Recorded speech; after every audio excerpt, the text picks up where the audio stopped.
নমস্কার বন্ধুরা, সোনাদের village cooking চ্যানেলে আবারও তোমাদের স্বাগত জানাই। আজকে কিন্তু আমি বেশ অনেক রকম রেসিপি বানিয়ে তোমাদের দেখাবো, তবে সবগুলোই কিন্তু ছোট্ট ছোট্ট। তো এখানে দেখতে পাচ্ছ অনেকটা কুমড়ো শাকের একদম নরম নরম ডগা আছে। তো এই যে দেখো, এখান থেকে আমি নিয়েছি। তো এইগুলো কিন্তু আমি সুন্দর করে এই কুমড়ো শাকের ঝোল বানাবো, ডাঁটা চচ্চড়ি।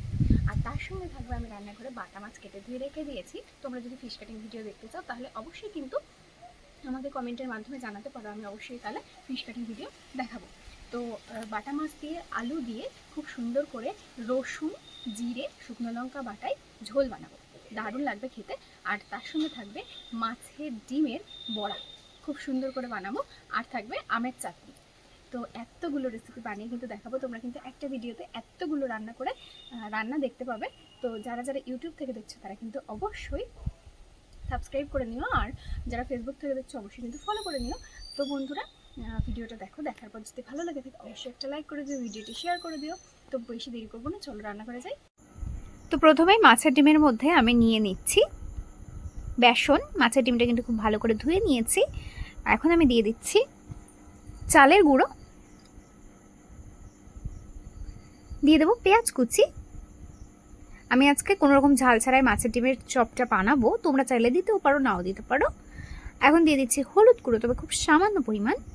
আর দিয়ে দেবো পরিমাণ মতো লবণ। খুব সুন্দর করে চটকে চটকে একদম দারুণভাবে কিন্তু মাখিয়ে নেব মাছের ডিমের। এই যে দেখতে পাচ্ছ ব্যাটারটা তৈরি হয়ে গেছে। এখন কিন্তু কড়াইতে সুন্দর করে তেল গরম করে নেব। আর মাছে লবণ হলুদ মাখিয়ে রেখে দিয়েছি, এখন মাছগুলো লাল লাল করে ভেজে নেব। বাটা মাছ একটু নরম হয়, তো বাটা মাছ কিন্তু ঝোলে দিলে ভেঙে যাওয়ার সম্ভাবনা থাকে, তাই একটু লাল লাল করেই ভেজে নিতে হবে। তো এদিকে আমার মাছটা ভাজা হয়ে গেছে, নামিয়ে নেব।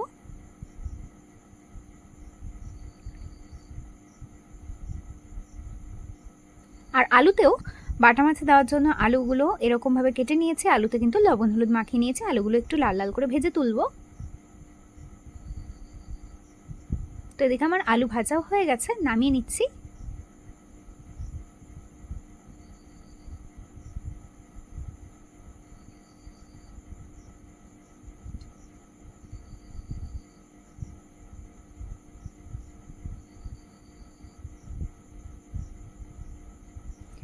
তো এই তেলের মধ্যেই এখন কিন্তু এই যে চপগুলো দিয়ে দিয়ে কিন্তু সুন্দর করে লাল লাল করে ভেজে নেব।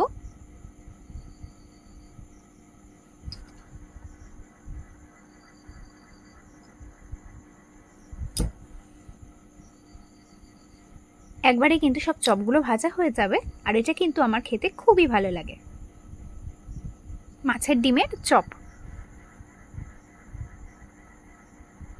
তোমাদের আর কার কার পছন্দ এরকম মাছের ডিমের চপ, সেটা কিন্তু অবশ্যই জানিও। তো এদিকে মাছের ডিমের চপগুলো কিন্তু ভাজা হয়ে গেছে, এখন নামিয়ে নিচ্ছি।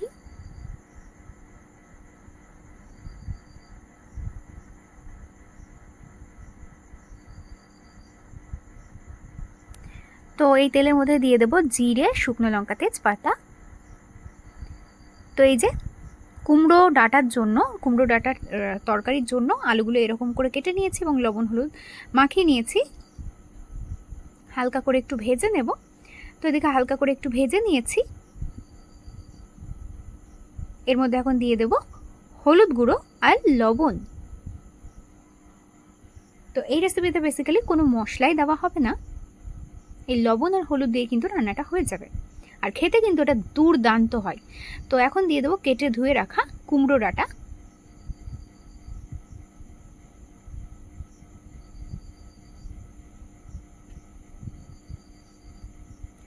তো ডাঁটা দিয়েও খানিকক্ষণ কিন্তু ভেজে নিয়েছি।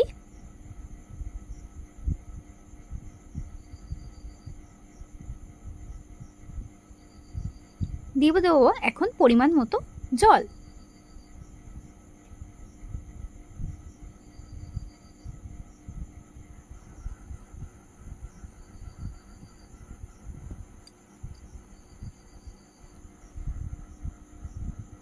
দিয়ে দেবো এখন টমেটো কুচি।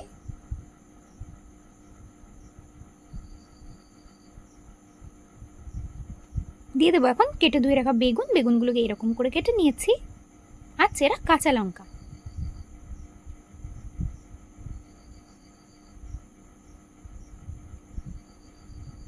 চাপা দিয়ে সব সবজিগুলো সুন্দর করে সেদ্ধ করে নেবো। আর এদিকে সব সবজি আমার সুন্দর করে সেদ্ধ হয়ে গেছে, নামিয়ে নেব। কড়াইতে আবারও তেল দিয়ে দিয়েছি, দিয়ে দেবো এখন জিরে, তেজপাতা, শুকনো লঙ্কা,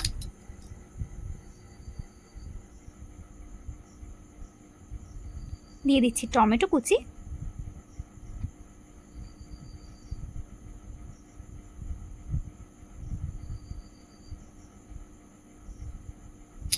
দিয়ে দিচ্ছি হলুদ গুঁড়ো আর লবণ,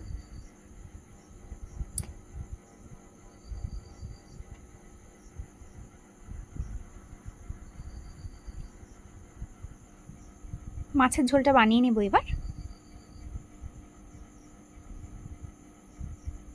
তো এখানে আছে জিরে, শুকনো লঙ্কা আর রসুন বাটা। মশলাটা দেখো খুব সুন্দর করে কষিয়ে নিয়েছি, দিয়ে দিলাম ভেজে রাখা আলুগুলো।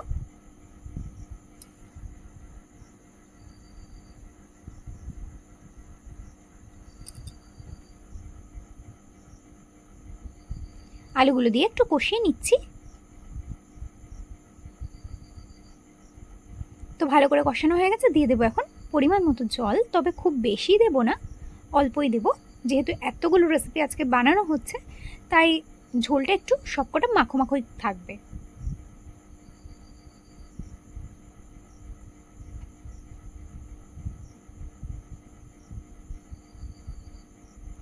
তো এদিকে ঝোল ভালো করে ফুটে উঠেছে, আলু সেদ্ধ হয়ে গেছে, ভেজে রাখা মাছগুলো দিয়ে দিলাম।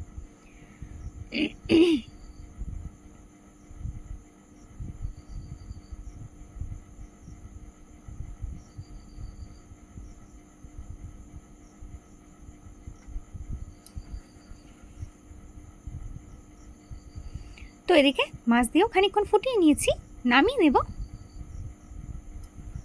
আর রান্নার কালারটা কেমন এসছে কমেন্টে লিখে জানিও। তো এখানে কিন্তু কড়াইতে এখন কিছুই দেওয়া নেই, এখন আমি দিয়ে দেব পরিমাণ মতো চিনি, তবে গ্যাসটা কিন্তু অন করাই আছে। আমটা যেহেতু খুবই টক তাই আমি চিনিটা একটু বেশি পরিমাণে দিয়ে দিচ্ছি। এখন দিয়ে দেবো পরিমাণ মতো জল, যাতে চিনিটা খুব ভালো করে গলিয়ে নিতে পারি।